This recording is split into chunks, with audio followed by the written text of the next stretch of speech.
Today we are going to create a graffiti name tag that you can use on your desk. So graffiti art ranges from simple words to complicated multicolored images. A tag, or our name tag, is an artist's personalized signature, which sometimes includes a background shape and extra symbols. In this lesson, you are going to practice using thick and thin lines and your lettering skills to create your name in the style of a graffiti artist. So, do you think graffiti is art? Why or why not? Have you seen graffiti in real life? If so, where? Do you think graffiti art is vandalism? Is there a situation when graffiti is not vandalism? Just some questions to think about. So to begin, you are going to need to gather some supplies, a pencil, eraser, if you choose to use markers or crayons or any other material you have at home, just not the materials in your supply kit.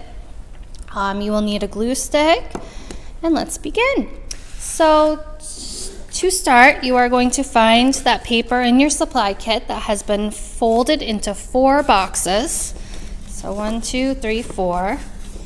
You are going to take your paper and you're going to fold it in half. So find the middle, fold it down so that you only see 2 boxes. Please make sure that your paper opens at the bottom, so closest to your tummy. Place it down on the table where you are working, and you are going to start your name art in this top box. Later, the bottom box of your paper is going to be folded and glued so that it makes a little tent shape, just like this. So you can design the front and the back if you choose. More to come. So to begin, you're going to need a pencil and you need to sketch out your name. If your name is long, you may have to sketch it smaller. If your name is short, you can use bigger letters in your name.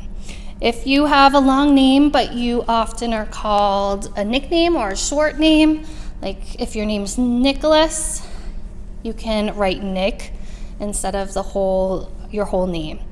So think about how you'd like to write your name. So I'm going to begin with my letters. So I'm going to start with Mrs. Roy. So start with a pencil.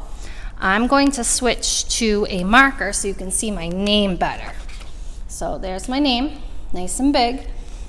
So I'm going to use a marker so that you can see my name big. So graffiti art is sometimes thicker letters, maybe bubble letters or block letters. I am going to show you a visual right now that has some examples of block lettering. You can pause the video to look at it. I'm going to make my letters thicker. So you can do this 2 ways. You can go over your letters and keep going over them until your letters become thick, or you can create block letters or bubble letters.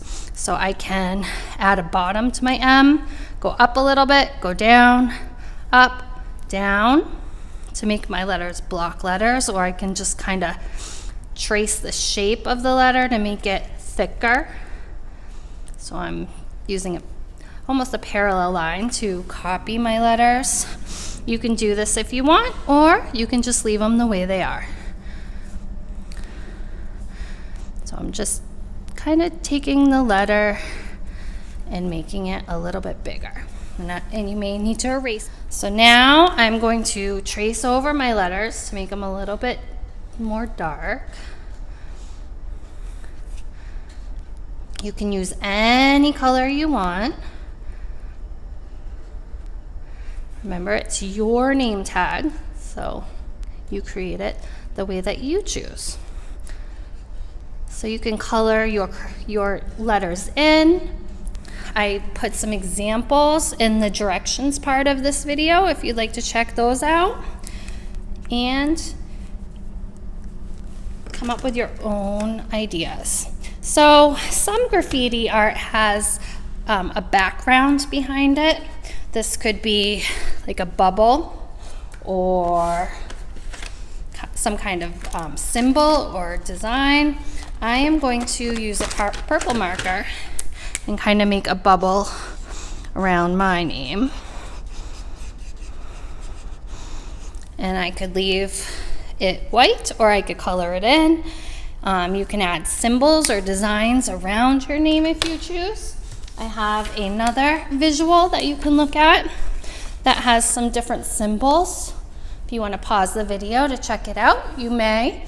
So these are some background shapes, and these are some extra little symbols if you choose to add some to your name.